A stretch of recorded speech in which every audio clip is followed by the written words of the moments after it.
नमस्कार साथियों, आपका स्वागत है स्टेनो एनजी के यूट्यूब चैनल में। आज हम ओपी शुक्ला बुक की पेज नंबर 146 डिक्टेशन की प्रैक्टिस करेंगे। इस डिक्टेशन का समय 10 मिनट का रहेगा। इसकी गति पहले 80 शब्द प्रति मिनट, उसके बाद 100 शब्द प्रति मिनट की रहेगी। अब हम डिक्टेशन स्टार्ट करेंगे।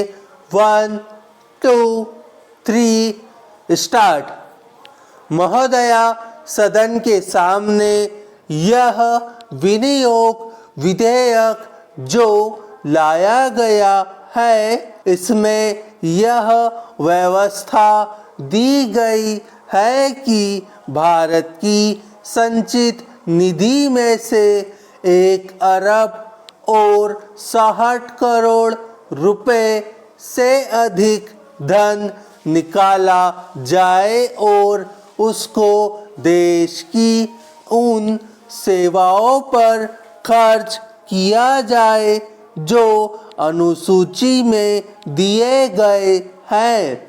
उदाहरण के लिए, जैसा कि हमारे पूर्व मित्रों ने कहा है, संभवतः इस विनियोग विधेयक में जिन जिन कामों के लिए और जिन जिन मंत्रालयों के लिए जितने धन की आवश्यकता है, उनकी यहाँ सूची दी गई है। इस वर्ष पिछले वर्ष की अपेक्षा जो विशेषता रही है वह यह है कि जब से यह बजट आया है, तब से देश के सारे किसान और उनके साथ ही साथ हमारे खेत मजदूर कुछ प्रसन्न दिखाई दे रहे हैं।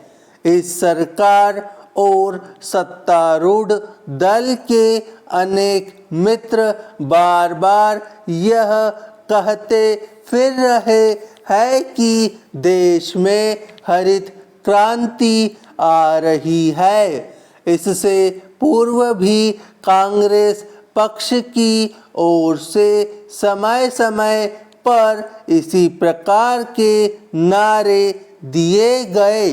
कभी यह कहा गया कि आराम हराम है, कभी जय जवान जय किसान का नारा दिया गया और आज तीसरा नारा हरित क्रांति का लगाया जा रहा है। हम समझते हैं कि इस नारे में कोई दम नहीं है। इस नारे में इसलिए कोई दम नहीं है क्योंकि यह नारा देखने में बहुत आकर्षक है, बहुत सुंदर है, लेकिन इसके पीछे तथ्य बिल्कुल नहीं है।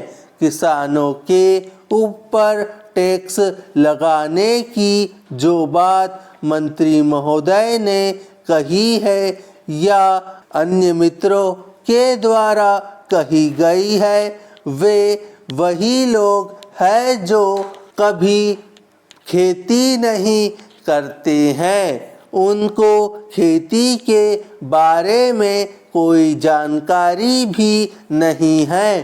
Para change. महोदया, भारत में खेती का जो बड़ा महत्वपूर्ण प्रश्न चल रहा है वह 2 बातों पर आधारित है और यह मुख्य रूप से कृषि की समस्या न होकर खाद्य की समस्या है।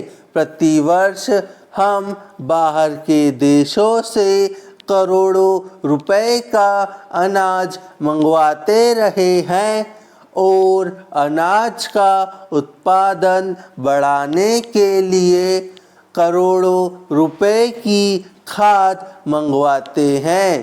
कांग्रेस सरकार की तरफ से पिछले 20 वर्षों से हमारे सामने बार बार यह कहा गया है, भारतवर्ष बहुत जल्दी अनाज के मामले में आत्मनिर्भर हो जाएगा। इसमें कोई शक नहीं कि हमने अनाज के उत्पादन में काफ़ी प्रगति की है और हम अनाज के मामले में आत्मनिर्भर हो गए हैं, लेकिन उस अनाज का उत्पादन करने के लिए हम करोड़ों रुपए की खाद विदेशों से आयात करते हैं। पहले हम अनाज का आयात करते थे, अब खाद का आयात करते हैं। अब हम इसी डिक्टेशन को 100 शब्द प्रति मिनट की गति से दोहराएंगे। 1 2 3 स्टार्ट।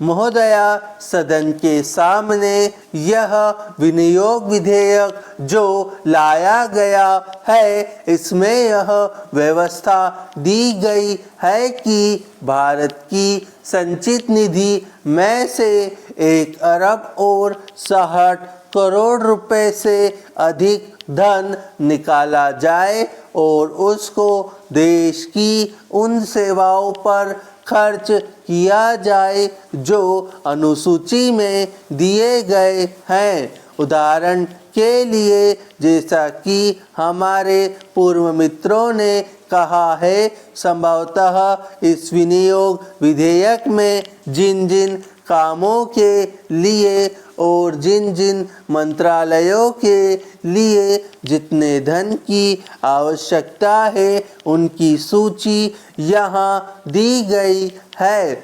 इस वर्ष पिछले वर्ष की अपेक्षा जो विशेषता रही है वह यह है कि जब से यह बजट आया है तब से देश के सारे किसान और उनके साथ ही साथ हमारे खेत मजदूर कुछ प्रसन्न दिखाई दे रहे हैं। इस सरकार और सत्तारूढ़ दल के अनेक मित्र बार बार यह बात कहते फिर रहे हैं कि देश में हरित क्रांति आ रही है। इससे पूर्व भी कांग्रेस पक्ष की ओर से समय समय पर इसी प्रकार के नारे दिए गए।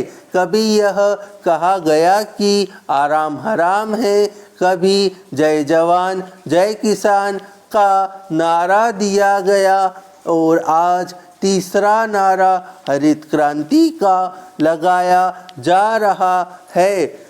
हम समझते हैं कि इस नारे में कोई दम नहीं है। इस नारे में इसलिए कोई दम नहीं है क्योंकि यह नारा देखने में बहुत आकर्षक है, बहुत सुंदर है, लेकिन इसके पीछे तथ्य बिल्कुल नहीं है। किसानों के ऊपर टैक्स लगाने की जो बात मंत्री महोदय ने कही है, अन्य किसी मित्रों के द्वारा कही गई है, वही लोग हैं जो कभी खेती नहीं करते हैं, उनको खेती के बारे में कोई जानकारी भी नहीं है। Para change. महोदया, भारत में खेती का जो बड़ा महत्वपूर्ण प्रश्न चल रहा है वह 2 बातों पर आधारित है और यह मुख्य रूप से कृषि की समस्या न होकर खाद्य की समस्या है। प्रतिवर्ष हम बाहर के देशों से करोड़ों रुपए का अनाज मंगवाते रहे हैं और अनाज का उत्पादन बढ़ाने के लिए करोड़ों रुपए की खाद मंगवाते हैं। कांग्रेस सरकार की तरफ से पिछले 20 वर्षों से हमारे सामने बार बार यह कहा गया है कि भारतवर्ष बहुत जल्दी अनाज के मामले में आत्मनिर्भर हो जाएगा। इसमें कोई शक नहीं कि हमने अनाज के उत्पादन में काफ़ी प्रगति की है और हम अनाज के मामले में आत्मनिर्भर हो गए हैं, लेकिन उस अनाज का उत्पादन करने के लिए हम करोड़ों रुपए की खाद विदेशों से आयात करते हैं। पहले हम अनाज का आयात करते थे, अब खाद का आयात करते हैं।